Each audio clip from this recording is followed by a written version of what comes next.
बच्चों नमस्कार। आज हम लोग माता का अंचल पाठ का कुछ अंश छूट गया था, उसको पूर्ण करेंगे। तो देखिए आप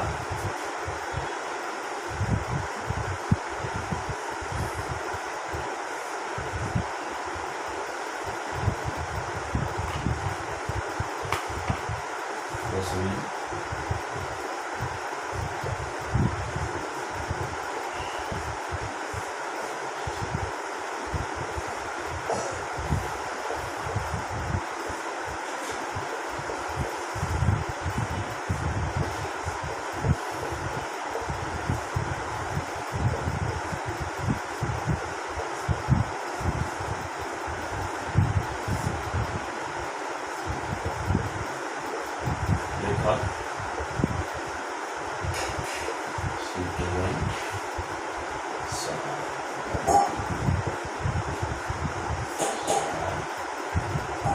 बच्चों, हम लोग देखते हैं जो छूट गया था उस अंश को।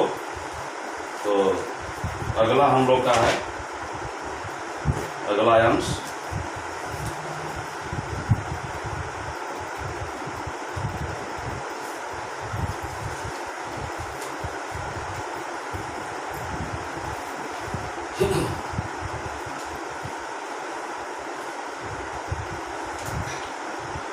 चिढ़ाने की सजा।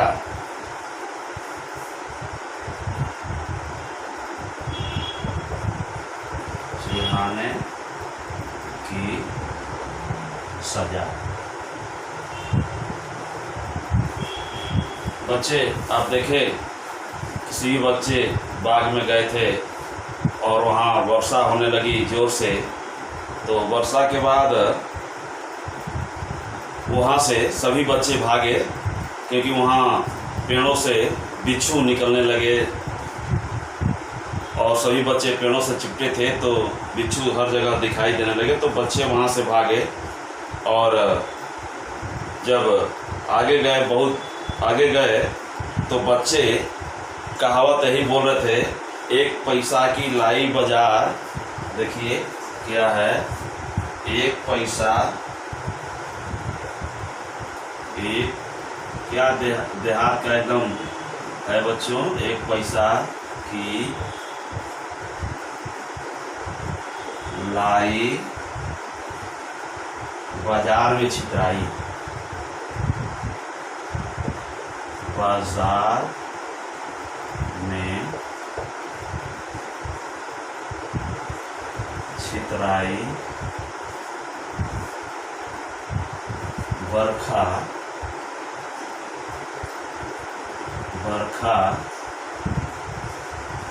उधरे बिलाई। बच्चे इसलिए कह रहे थे कि जो एक पैसा की लाई बाजार में छितराई, बरखा उधरे बिलाई। लाई जो होता है खाने का होता है, जिसको पूजा करते हैं। तो बच्चे ऐसा कहे, कुछ कहावत कहे कि वर्षा उधरे बिलाई, माने वर्षा उधरे नष्ट हो जाए, उधरे चल जाए। लेकिन वर्षा रुकी नहीं, वर्षा बहुत ज़ोरों से हुई। और इसके बाद वहाँ से बच्चे, जब वर्षा थोड़ी कम हुई तो वहाँ से चले भागे सब बिच्छू को देख करके। वहाँ से जब आगे बढ़े तो उस गांव के मूसन तिवारी थे। तो मूसन तिवारी को बच्चे बहुत चिढ़ाते थे। आप जानते हैं, बच्चे हर मोहल्ले में या गाँव में एक चिढ़ने वाले व्यक्ति होते हैं, बुजुर्ग व्यक्ति होते हैं जिनको दिखाई कम देता है कुछ, तो बच्चे उनको बहुत चिढ़ाते हैं। तो यहाँ भी बच्चे उनको चिढ़ा रहे थे, मूसन तिवारी को। क्या कहकर चिढ़ा रहे थे, देखिए, बड़े रोचक है। देखिए,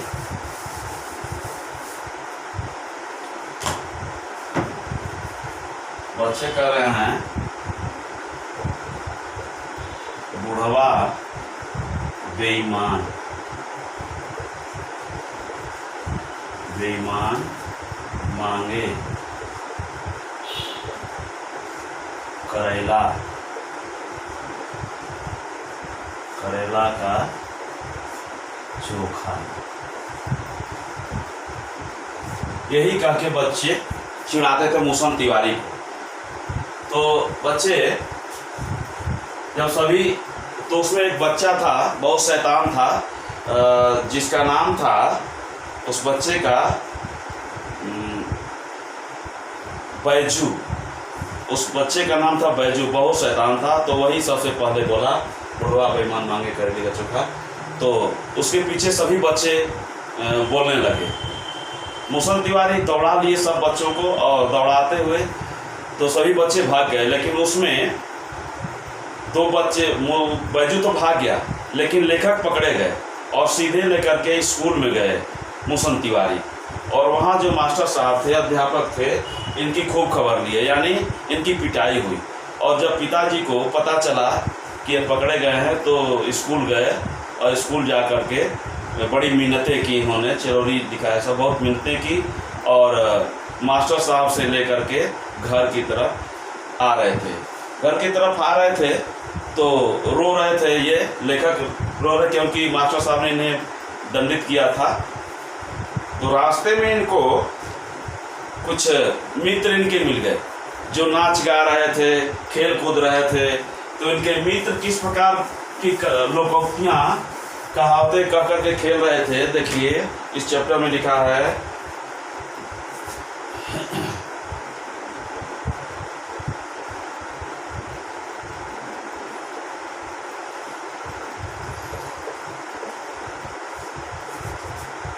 माई पकाई गरर गरर हुआ, माई पकाई गरर गरर हुआ, हम खाई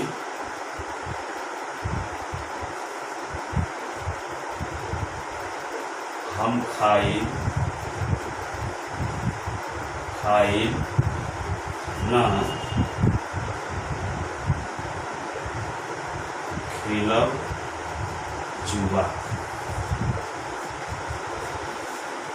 बच्चे यही कह करके नाच गा रहे थे। माई पकाई गरर गरर पुआ, पुआ बनाते समय कढ़ाई में जो आवाज़ आती है, उसी का गरर गरर पुआ, हम खाई न खेलब जुआ। ये बच्चे कह करके नाच रहे थे, गा रहे थे, हंस रहे थे। तो अपने बच्चों का एक खेल दे करके, नाच गान दे करके लेखक भी वहाँ उतर गए और अपने मित्र मंडली के साथ लगे खेलने। इसके बाद आगे क्या होता है बच्चों, देखिए अगला पॉइंट क्या आता है, सांप का भय। अब देखिए सांप कैसे निकलता है, कहाँ से मिल जाता है।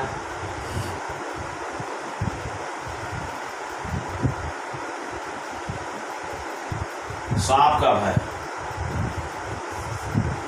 बच्चे जब चलते हैं सभी, तो आगे चलते हैं तो बाजरा का जो है पौधा लगा हुआ है। तो बाजरे के पौधे में चिड़ियों का झुंड था। तो उसमें लगे सभी बच्चे वहाँ पर चिड़ियों को पकड़ने। तो चिड़िया सब तो उड़ जाती थी, लेकिन बच्चे दौड़ दौड़ के पकड़ना चाह रहे थे चिड़िया को। सारी चिड़िया उड़ जा रही थी। तो उसी समय कुछ आगे बच्चे गए तो वहाँ एक टीला दिखाई दिया। जब टीला दिखाई दिया तो बच्चे क्या किए कि चूहों के बिल में लगे पानी उलझने, ऐसे पानी, क्योंकि वर्षा हुई थी तो गड्ढा रहा होगा, तो वहाँ से पानी लेकर के उलझ रहे थे चूहे के बिल में। वहाँ से चूहा तो नहीं निकला, लेकिन उसमें से एक सांप निकला। और जब सांप निकला तो सभी बच्चे वहाँ से दौड़ते हुए भागे। कोई चितगिरा अंटा चीत गिरा, वहाँ भागते सही भयभीत होकर के, किसी का नाक टूटा, किसी के दांत टूटे, कोई पैर एकदम छलनी कांटों से हो गए। वहीं से दौड़ते दौड़ते लेखक भी रोते चिल्लाते अपने घर आए। उस आगे में बरामदे में पिताजी हुक्का गुड़ रहे थे, लेकिन पिताजी ने देखा कि बच्चा रो रहा है तो पुकारे कि रुक जाओ, नहीं। लेकिन माँ के आंचल में सीधे जाकर छिप गए और माँ उनको सराहना की, हल्दी का लेप लगाई। और माँ ने पूछा कि आखिर बात क्या है, तो लेखक कुछ नहीं कि वो सांप कर रहे थे। तो पता चला कि सांप है। इस प्रकार से बच्चों, माँ का आंचल सबसे निर्भीकता का आंचल होता है। जीवन उसमें रक्षक होता है, उसमें किसी प्रकार का भय नहीं होता है, चाहे कोई प्रेम करे। लेकिन अंत समय में माँ के शरण में ही बच्चा जाता है और उसको बहुत आनंद प्राप्त होता है, सुख की प्राप्ति होती है। इस प्रकार इस पाठ का सारांश रहा बच्चों। और किसी को नहीं, बाद में हमसे तब पूछ लेंगे जिसके समझ में नहीं आया होगा। तब तक के लिए धन्यवाद।